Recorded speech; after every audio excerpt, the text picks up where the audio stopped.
Can I pay you to pretend that never happened? Welcome to MsMojo, and today we're counting down our picks for animated pairings we'd have loved to see get together. This list will also include couples who broke up or never quite made it official by the end of the series. If it wasn't obvious already, there'll be major spoilers ahead. We had a bonding moment. I cradled you in my arms. Number 20, Jen Masterson and Jude Lazowski. 16. What a missed opportunity. These two would have balanced each other out so well. Jude's laid-back attitude could have mellowed out Jen's high-strung nature, while Jen could have been a motivating factor in Jude's life. You've got to get off book. It's all about making it real. Now, are you ready? Good. Then follow me. This ship isn't coming out of nowhere either. We've seen them engage in romantic activities together, like that time they became a fake couple to make Jen's crush jealous, or that time they got to see what their baby would look like. It's beautiful! It's the most beautiful baby I've ever seen! They're also the sporty two of the 16 crew, a shared quality they'd no doubt bond over. While many were waiting for Jen and Wyatt to get together, we think Jude and Jen would have made for a more interesting love story. So, do you know the ending? Who did it? Jude, it's a driver's manual. So the chauffeur probably did it. Number 19, SpongeBob and Sandy, SpongeBob SquarePants. Though there have been fan theories as to the legitimacy of SpongeBob and Sandy's marriage in the episode Truth or Square, it's never been confirmed by the showrunners. But the whole friends becoming lovers trope makes a lot of sense here. SpongeBob and Sandy have a seemingly silly but very deep friendship. We've even seen SpongeBob go to great lengths just to spend time with and seem cool to Sandy. And then, of course, there's the karate. It's been said that this relationship was actually intended to turn romantic before the crew ultimately scrapped the idea early on in the show's run. Come on, SpongeBob! We're going for a tandem ride through the park! Gee, that sounds safe! I mean fun. Number 18, Jay Bilzerian and Matthew McDowell, Big Mouth. Jay. Matthew. Nice pajamas. Nice jean shorts. Ha! Joke's on you, idiot. These are my underwear. Amid the whirlwind of precarious Big Mouth couples, we thought Jay and Matthew had something real and beyond sweet. Their budding connection came out of nowhere, but it didn't take long before we were convinced. Well then. In your face, Matthew! Woo! Ha! Although they're complete opposites of each other, both were willing to put in the effort to make it work. And it did. For a little while there, they were really happy. Unfortunately, they split after Matthew began to feel like he was changing Jay too much. There's still plenty of room for character development, so here's hoping we'll see a reconciliation before the show's end. That was actually my first kiss. It was my first guy kiss. What did you think? Hey, man, a mouth's a mouth. Stop quoting your dad's law commercials. Why don't you make me? Number 17, Bluey Heeler and Mackenzie Border Collie, Bluey. Yes, we know they're young for all of this stuff, but we'd love to see these two get together when they're older. Mackenzie has always been able to match Bluey's energy well, which may have something to do with the two both being herding dogs. Come on, Bluey! It's just like jumping from one sheep to another. We don't jump on sheep, Mackenzie. Really? Plus, the show has thrown in playful hints here and there, while still keeping everything age appropriate. Ooh, Bluey's gonna marry Mackenzie. No, she's not. Perhaps the biggest suggestion is the child who shows up in the flash-forward scene at the end of Surprise. Many think the pup resembles a mix of Bluey and Mackenzie, which of course has led to tons of speculation about a potential future together. No, Mia won. No, she didn't. Captain won. No, he didn't. Yes, he did. Number 16, Finn and Flame Princess, Adventure Time. I love it! Great! This doesn't hurt as bad as it used to. Ah! Oh gob! Oh gob! Oh gob! While we know that Finn was all about Princess Bubblegum for a while, he and Flame Princess had an on-again, off-again relationship that a lot of us can relate to. Initially, Flame Princess was portrayed as unstable and even a little evil, but with Finn, things were different. They worked well together. They clicked. I am ambushing you. But unfortunately, the whole opposites attract dynamic was what ultimately led to their downfall. Finn, even if we like each other, we're going to hurt each other. While their relationship ended up being a learning experience for them both, they could have been a great couple had they maybe gotten together a little later in life. Number 15, Beatrice and Wirt, Over the Garden Wall. It's stuck. Well, guess we have to spend some quality time together. Look, we like Sarah as much as the next YouTube channel, but every autumn when we sit down to watch this mini-series, we can't help but feel like there was more to explore between Wirt and Beatrice. Oh, sorry, everybody, sorry. No, he doesn't have a brain. He can't learn anything. Let's go, Wirt. Come on.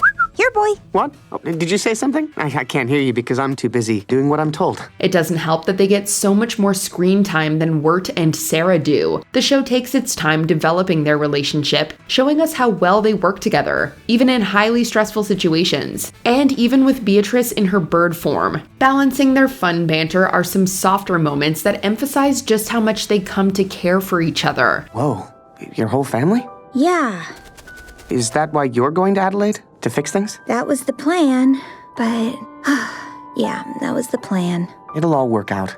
All I know is I am never going back till I can make them human again. I'd do pretty much anything. It always leaves us longing for more of their story after Beatrice becomes human again. Number 14, Dr. Drakken and Shego, Kim Possible. Who wants to build a robot tick? I do. Dr. Drakken, you know you said that out loud, don't you? Last. Even the bad guys deserve a little romance. While there's not a lot in the canon to suggest anything overly romantic between the two, there is one moment in the final episode that shippers cling on to, when Drakken's flower brings him and Shego close together. Besides that, we see their bond nearly as often as we see Kim and Ron's. Hey, Ron! Yeah, about time you got here. Yeah, I've got a lot on my plate now, so, just... They've been through a lot side by side, and although there's often bickering and some snide comments from Shego, it's clear the two care about each other beyond their work partnership. Pretty impressive for a college reject. Hey, college dropout, Shego. They let me in. I let myself out. Number 13, Louise Belcher and regular-sized Rudy, Bob's Burgers. Oh, hey, buddy. Hey, Louise. Quick question. Do you like boogers? What? We didn't know we wanted this until the episode Bob Actually. It's Valentine's Day, and Louise mistakenly thinks Rudy has a crush on her. Although at first she hates the idea, she seems disappointed when she finds out he's actually crushing on Chloe Barbash. Great. So Rudy likes Chloe Barbash, and not me. What a relief. Nevertheless, after Rudy tells her he's hoping to get his first kiss from Chloe, Louise does her best to get the girl to kiss him. When the latter refuses, Louise rolls up her sleeves and takes care of things herself. Thanks for letting me know, Louise. I guess I was silly to think I could get a kiss on Valentine's. It proves how much she cares about him, and puts their dynamic in a whole new light. They're obviously still quite young, but it would be sweet to see their relationship transition from friends to something more as they grow up. Okay, listen, he's not a big boy. He's regular sized. And that kid has more heart in his regular sized body than anyone else in the school. Number 12, Ginger Foutley and Orion, as told by Ginger. You write songs? I play drums.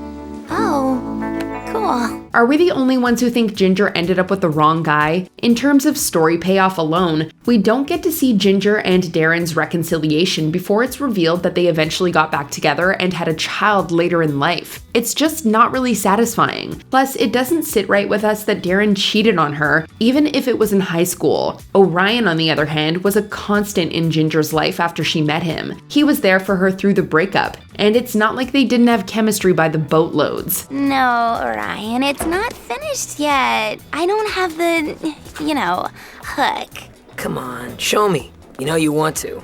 Okay, but I warned you, it's missing something. It always makes us wonder what could have been if they continued in the direction of Ginger making that leap. Hey, where you going? I'm going to live life and make that leap.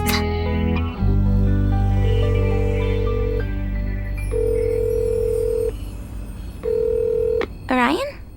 Hey, babe, it's me. Number 11, Reagan Ridley and Brett Hand, inside job. We hate to perpetuate the media convention that all best friends of the opposite gender have to get together romantically, but we can't help but feeling these two would have worked so well together. I'm not leaving. Reagan forever, ride or die. Or possibly ride and die.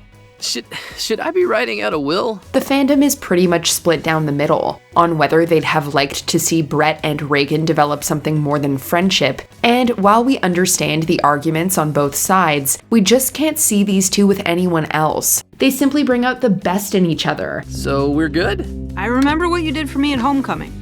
We've been good for 18 years. Yes, Reagan forever. In just a few episodes, the show was able to create a ride-or-die connection we love to root for. We can only imagine how things would have progressed if creator Cheyenne Takeuchi was given the chance to tell her story in its entirety. Family dinner! What are we watching? Boom! Can you believe Goonies was only $6.99? Thoroughly, yes. Number 10, Willow Park and Hunter, The Owl House. Want to join my flyer derby team? While the end of the series does imply that Willow and Hunter become an official couple, we never receive outright confirmation in the canon itself. This is more than likely as a result of the Owl House's third season being suddenly cut short. Still, the crew did their best to give us something that felt authentic and well-paced between the two. Go. Please, Captain. Let's move, team. We need to find a replacement. After all, it'll be 52 weeks before Caleb's next day off. Willow helps Hunter become the person he wants to be, while Hunter is there to uplift Willow when she needs support. As much as that Pinky scene is adorable and more than earned, we'd have loved to see something that pushed their relationship a little further. Thanks for what you said back there. You mean a lot to me, too. Cool. Happy to help. Number 9, Mordecai and CJ, regular show. Sorry. No worries. Running to meet your date? I get it. Actually, the date thing didn't pan out tonight. Oh, I know how that goes. After the mess that was Mordecai and Margaret's timeline, CJ was a breath of fresh air. Not only did they have a lot in common and a fun dynamic, they also formed a genuine friendship before things got complicated. Hey, thanks for coming along and helping me. I don't know a lot of people who do that. Well, it's no disco night at the bingo hall, but I'm having a lot of fun hanging out with you. Really? Yeah, really. They had realistic communication issues, with Mordecai not always being straight up, and CJ sometimes jumping to conclusions. An arc of them slowly but surely doing the work to sort out these issues would have made for a much more compelling storyline than the one we got, where things became far too muddled to work out. Mordecai, just stop. I already know what you're gonna say, so save it. You don't know who your soulmate is? Here. You didn't even point in my direction. In the end, Mordecai is seen with a character we never even got to meet, which, although realistic, isn't especially satisfying for fans who stuck around for so long. Number 8, TJ Detweiler and Ashley Spinelli, Recess. We've wanted TJ and Spinelli to be together since we were as old as they are in the show. The writers probably felt the characters were a little too young to develop anything romantic, but there were certainly hints about their feelings that went beyond platonic ones. I want to thank you for the special Valentine you gave me. I mean, you even dotted the I's in Spinelli with little skulls. In one episode, Spinelli's mom flat out tells the gang that her daughter has a crush on TJ. Let's see, you must be Mickey and Vance and Gretel and Russ, and you must be BJ. He's the one our little honey bunny has the crush on. Mom! In many others, we see what a great team they make. And then there's the kiss episode.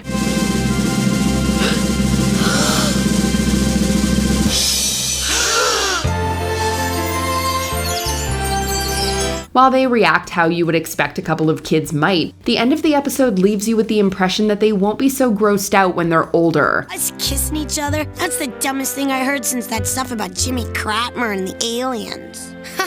Yeah, who'd ever believe a stupid story like that?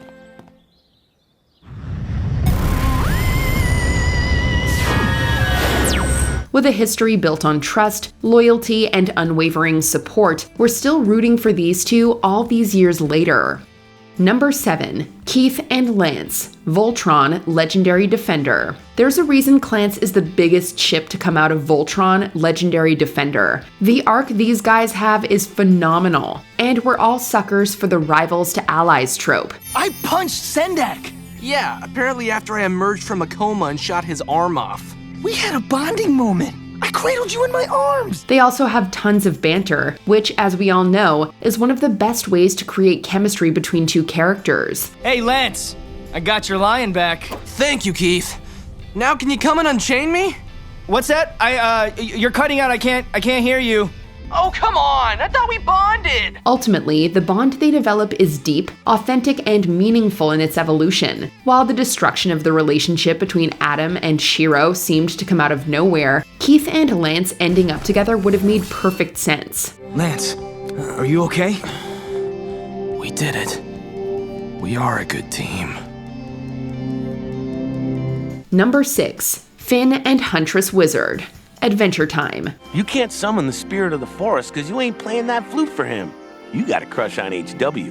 HW is just training me to live an ascetic life, like her. Okay, I buy that for like 0 seconds. We touched on Finn's time with Flame Princess, but it's his spell with Huntress Wizard that leaves us wanting more. Although she's floating around throughout the series here and there, it's really towards the end that she and Finn strike up intimacy.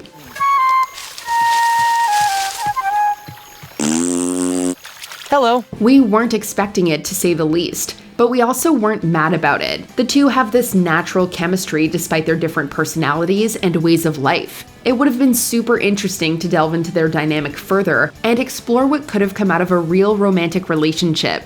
And Finn. Yeah, what? My flute spell was for you too. You're an exceptional beast and you have great hair, but exceptional beasts like us cannot fall in love. Number 5. Batman and Wonder Woman, Justice League. Diana's a remarkable woman. She's a valued friend. She's standing right behind me, isn't she?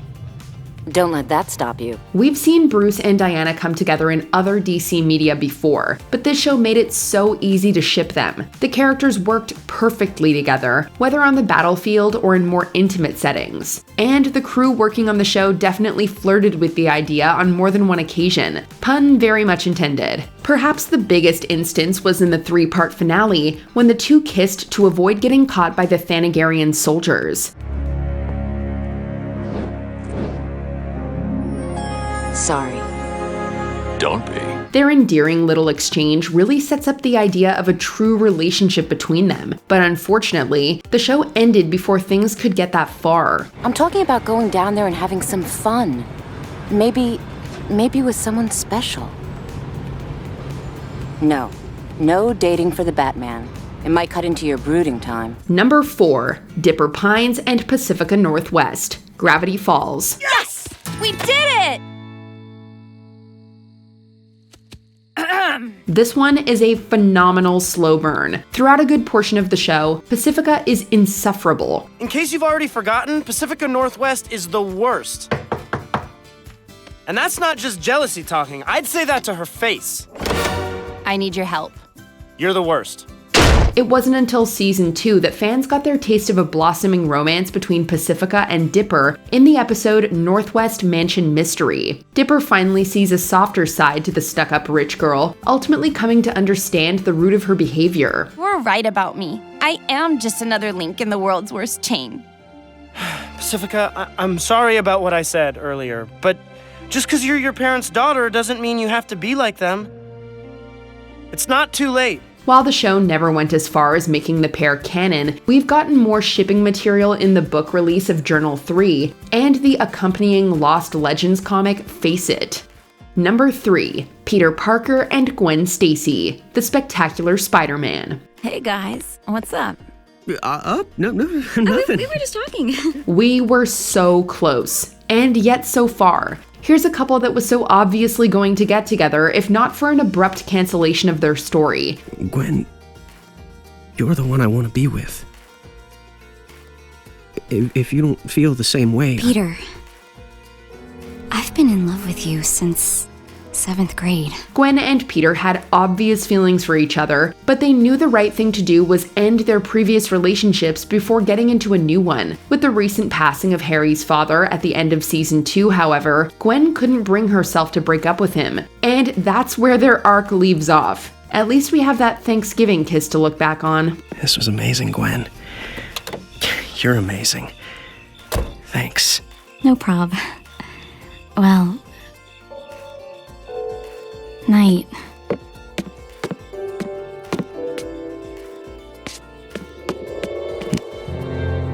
Number 2, Beast Boy and Raven, Teen Titans. You think you're alone, Raven, but you're not. Sure, in Teen Titans Go, Raven and Beast Boy finally become an item. However, in the original animated series, their relationship was left mostly platonic. It's not entirely out of the question to believe the two might have ended up together after the Beast Boy Terra arc was resolved. Since the series was cancelled before the writers could give us any closure, however, we'll just never know. Ultimately, the series showed the two bringing out the best in each other time and time again. And really, isn't that what a relationship is all about? You know, you're kind of funny. You think I'm funny? Before we continue, be sure to subscribe to our channel and ring the bell to get notified about our latest videos. You have the option to be notified for occasional videos or all of them. If you're on your phone, make sure you go into your settings and switch on notifications. Number 1, Katara and Zuko, Avatar: The Last Airbender. I don't know if it would work, but Katara lost her mother in a Fire Nation raid, so friendship with a Fire Nation prince wasn't supposed to be on the cards, especially when that prince was on a mission to hunt down her friends. But when Zuko became a Team Avatar ally, Katara found herself forced to confront contradictory feelings. I see you worked things out with your girlfriend. I'm not my girlfriend! Eventually, the two form a bond, with Zuko even risking his life for her. While their connection was far from smooth, it's not hard to see why many fans wanted them as a couple so badly and for so long. They would have had a great enemies to lovers arc, with personalities that both contrasted and aligned in intriguing ways. Thank you, Katara. I think I'm the one who should be thanking you. Which pair of characters were you hoping to see get together? Let us know in the comments. Oh my god, get it through your thick, round skull, Rudy. Chloe doesn't like you. But who cares, right? I guess I care. Well, then stop it! Stop caring! Yeah, okay. Do you agree with our picks? Check out this other recent clip from MsMojo and be sure to subscribe and ring the bell to be notified about our latest videos.